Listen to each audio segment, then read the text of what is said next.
2006 सालापासून सातत्याने आम्ही आरोग्य शिबिराचं आयोजन करत आलो। मधल्या काही वर्षांमध्ये असं लक्षात आलं की आरोग्य शिबिरं तालुक्यामध्ये अनेक ठिकाणी भरवले जातात, अनेक ठिकाणी ग्रामीण भागामध्ये आता वेगवेगळ्या एस्टॅब्लिशमेंट म्हणजे संस्था या ॲम्ब्युलन्सच्या माध्यमातून फिरते दवाखाने चालवतात, काही कंपन्या चालवतात। त्यामुळे अलीकडच्या काळामध्ये आरोग्य शिबिराची प्रभावीपणा त्याचा हा कमी झालेला आहे आणि त्यामुळे केवळ आपण एक सोपस्कार म्हणून शिबिर करण्यापेक्षा आता जे अन्य सहकारी द्यायला लागलेत, आता आपण दुसरं काहीतरी देऊ या भूमिकेतून यावेळेला आम्ही आरोग्य शिबिराच्या ऐवजी रोजगार मेळाव्याचं आयोजन केलेलं आहे। रोजगार मेळाव्याचं आयोजन आम्ही पहिल्यांदा केलेलं नाही, यापूर्वी देखील आम्ही करत आलेलो आहोत। मधल्या कालावधीमध्ये गेल्या 2-1 वर्षामध्ये मोठ्या स्वरूपाचा इतका हा रोजगार मेळावा घेतलेला नव्हता, पण परेश ठाकूर यांच्या वाढदिवसाच्या निमित्तानं सुद्धा आम्ही आरोग्य शिबिरं यापूर्वी देखील रोजगार मेळावे यापूर्वी देखील घेतलेले आहेत।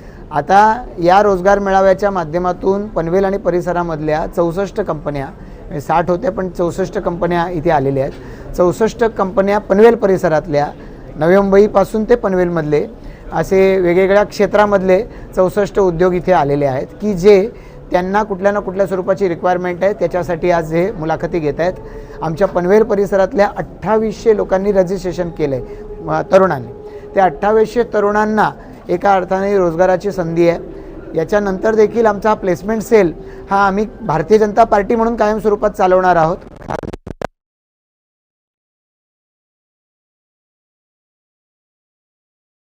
ठाकूर महाविद्यालयाचा स्वतःचा एक प्लेसमेंट सेल आहे, ज्याच्यामध्ये कांबळे सर असतील, आमच्या मर्ढेकर मॅडम असतील, या सातत्यानं वर्षभर रोजगार मेळावा, करिअर गायडन्स, कशा पद्धतीनं कॅन्डिडेट्सनी चांगला मुलाखत द्यावी यासाठीचं मार्गदर्शन करत असतात। कॉलेजचं स्वतःचं यूट्यूब चॅनल आहे की ज्या माध्यमातून हे सातत्यानं सुरू राहतं, ऑनलाईन सेशन घेतले जातात। त्यामुळे मला असं वाटतं की या सगळ्याचा चांगला परिणाम आमच्या या पनवेल परिसरामध्ये होतोय की ज्यातून रोजगार उपलब्ध होत आहेत। आज आपण पाहतोय की माननीय मुख्यमंत्री देवेंद्र फडणवीसजी यांच्या संकल्पनेमधून महाराष्ट्र वेगानं पुढे चालला आहे। म्हणतो आपण महाराष्ट्र आता थांबणार नाही। अनेक उद्योग हे आता अटलच्या बाजूचा तळोजा वाढीव औद्योगिक वसाहत या सगळ्यामुळे इथं रोजगाराच्या नव्या संधी निर्माण होणार आहेत। त्या आमच्या इथल्या तरुणांना मिळाले पाहिजेत, यासाठी त्यांना मुलाखतीचं एक्सपोजर, त्यांना वेगवेगळ्या फील्डचं एक्सपोजर मिळालं पाहिजे। या दृष्टिकोनातून या मेळाव्याचं आयोजन केलं आहे। 365 दिवस हा उपक्रम चालणार आहे, पण आज मोठ्या संख्येनं तरुणांनी गर्दी केलेली आहे।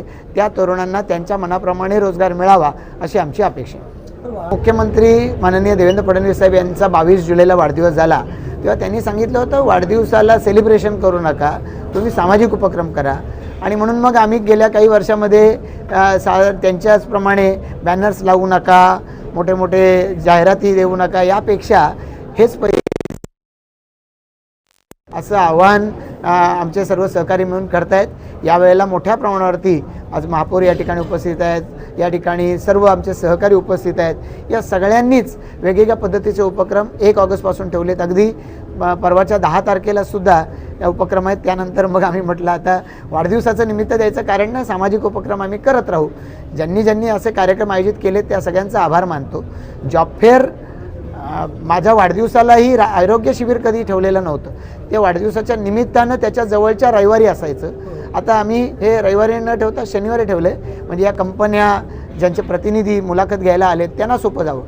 आपला वाढदिवस साजरा करून तो लोकांच्या मनावरती बिंबवण्यापेक्षा त्या वाढदिवसाच्या निमित्तानं सामाजिक कार्य करण्याची प्रेरणा ही मला मिळाली आहे, ती इतरांना मिळावी हा त्याच्या पाठीमागचा उद्देश आहे। त्यांनी स्वतःही कार्यक्रम केले आणि याही कार्यक्रमाला उपस्थित आहेत, त्या सगळ्यांचंच मनापासून आभार व्यक्त करायचं। मी मगाशी माझ्या इथल्या भाषणामध्ये बोललो त्याप्रमाणे की या क्षेत्रामध्ये रोजगाराच्या, स्वयंरोजगाराच्या खूप संधी निर्माण होणार आहेत। आता या परिसरामध्ये संस्था म्हणून आम्ही कॉलेजही चालवतोय, प्लेसमेंट सेलही आमचा चालवतोय। रयत शिक्षण संस्थेच्या वतीनं खारघरसारख्या ठिकाणी इन्क्युबेशन सेंटर की जे स्टार्टअप असतात त्या स्टार्टअपला, नव्या एंटरप्रेन्युअर्सला त्यांचा उद्योग उभा करण्यासाठीचं मार्गदर्शन हवं आहे। तर त्याच्यासाठी त्यांच्याकडे एक थीम असते, फायनान्स कोण देणार, जागा कोण देणार, या सगळ्यासाठी अशा इन्क्युबेशन सेंटरची मदत होते। रयतनी ते उभं केलं खारघरला। कामोठ्यामध्ये प्रोफेशनल ट्रेनिंग इन्स्टिट्यूटच्या त्यांचं ट्रेनिंग देतात। सारख्या कोर्सेस चालवले जातात। वर्षभर वर्षानुवर्ष चालणारे कोर्सेस चालवले जातात. पण अशा ट्रेनिंग इन्स्टिट्यूटमध्ये आता तुम्ही जर कामोठ्याला गेलात तर त्या ठिकाणी काही कोर्सेस 2 आठवडे चालतात, काही कोर्सेस 6 महिने चालतात. 6 महिन्यानंतर त्या कोर्स चालवायची गरज नाही, पण तेवढ्यापुरतं प्रशिक्षण देणारा एक येईल, त्याच्यामध्ये रजिस्ट्रेशन करणारी लोक रजिस्ट्रेशन करतील आणि त्यानंतर पुढचे करतील. आज स्किल अपग्रेडेशनला खूप महत्त्व आहे. आर्टिफिशियल इंटेलिजन्समुळं अनेक ठिकाणी आज मी काम करत होतो हे काम राहणार नाही. केबल ऑपरेटर, आता केबल ऑपरेटरचा व्यवसाय राहणार नाही. तसं वेगवेगळ्या नोकऱ्यांमध्ये आज स्किल अपग्रेडेशनची गरज आहे. एखादा केमिकल कंपनीमध्ये काम करणार त्याला बॉयलरचं ट्रेनिंग घेण्याची आवश्यकता आहे. एखादा इंजिनिअरिंगमध्ये काम करणारा आहे त्याला कॉमर्सचा कोर्स करण्याची आवश्यकता आहे, टॅलीसारखा कोर्स माहिती असण्याची आवश्यकता आहे, मॅनेजमेंट स्किल येण्याची आवश्यकता आहे. या सगळ्या पद्धतीचा अंगीकार आम्हाला करता आला पाहिजे. महापालिका झाली, आता 10 वर्ष महापालिकेला आता 1 ऑक्टोबरला होतील. तर अशा वेळेला या महापालिके क्षेत्रात राहणाऱ्या लोकांना महानगरासारखं इन्फ्रास्ट्रक्चर हवं, ते देण्यासाठी शासन प्रयत्न करेल. शासन द्यायची आम्ही वाट बघणार नाही. भारतीय जनता पार्टी म्हणून आम्ही या अनुषंगानं जे करता येईल ते करण्याचा प्रयत्न करतोय, त्याचाच हा एक भाग आहे. तर आपण प्रत्येकजण जे आहोत, प्रत्येकजण आपल्या आयुष्यामध्ये अनेक निर्णय घेत असतो आणि हे निर्णय घेतल्यानंतर एका क्षणाला वाटायला लागतं की अरे मी ते काल परवा केलं ते. म्हणजे अनेक जण इथं फिटनेस फ्रीक आहेत. अनेक जण आता या तरुण वयामध्ये आपण पाहतो. परवाच्या दिवशी आमचा एक 30शीतला एक तरुण सहकारी हार्ट अटॅकने गेला कामोठ्याचा. आता आम्ही फिटनेसच्या दृष्टिकोनातून जागरूक आहोत. मग आम्हाला कधीतरी असं वाटायला लागतं की आपली लाईफस्टाईल बदलली पाहिजे.